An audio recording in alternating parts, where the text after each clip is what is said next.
Hey folks, Valentin the Med here with a quick video on Starship Troopers Extermination.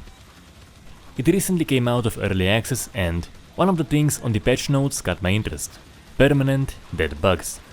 Going through the config, I've seen a persistent blood option as well, so let's have a look at the aftermath and see how it works. So, after a bug is killed, you have the client-side ragdoll and that shortly gets replaced by a permanent bug. Sometimes fairly smoothly,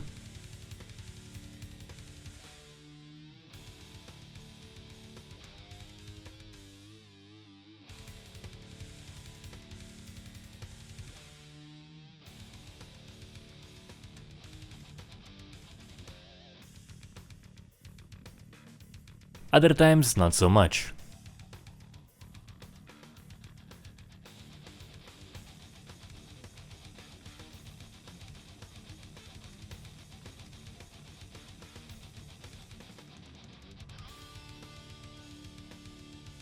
Limbs and smaller bits, however, would disappear.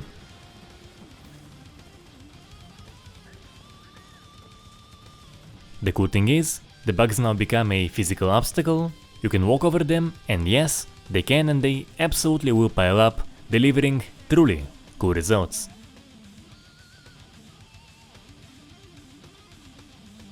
Seeing a location get gradually filled with dead bugs is just awesome, and you know, the replacement thing is not quite ideal. You don't have a synchronized ragdoll that freezes or anything, but for this kind of a game I think it works really well, and it would be great to start seeing aftermath become a planned feature in games, particularly in ones where you kill masses of enemies, as you have here. That is what always feels missing to me in the horde shooters, including the recent Space Marine 2. And yes, an impressions video on it is still planned.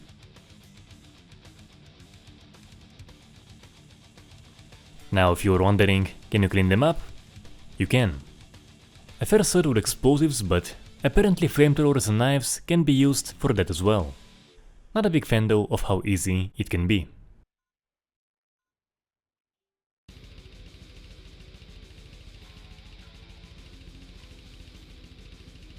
As for the spilling, it isn't quite as impressive. You won't have all of it stay.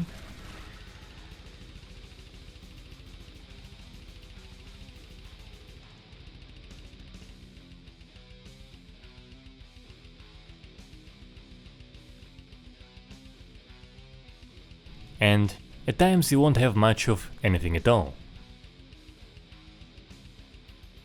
Some will be laying on clean ground, others will have a bit of splatter nearby, and some will have a puddle-like pattern. It is better than what we had before, but does leave a lot to be desired. In conclusion, I really like the lasting bugs.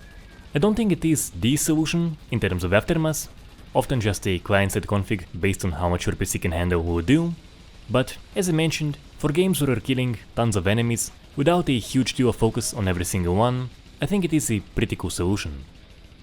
And by the way, to my understanding, more detail and gore for this game is actually still planned, so it is interesting to see what it is going to have, with all of this taken into account, and yeah, I'll definitely be covering. Stay tuned for that and a lot more content coming your way very soon, subscribe if you haven't, and I'll see you all next time.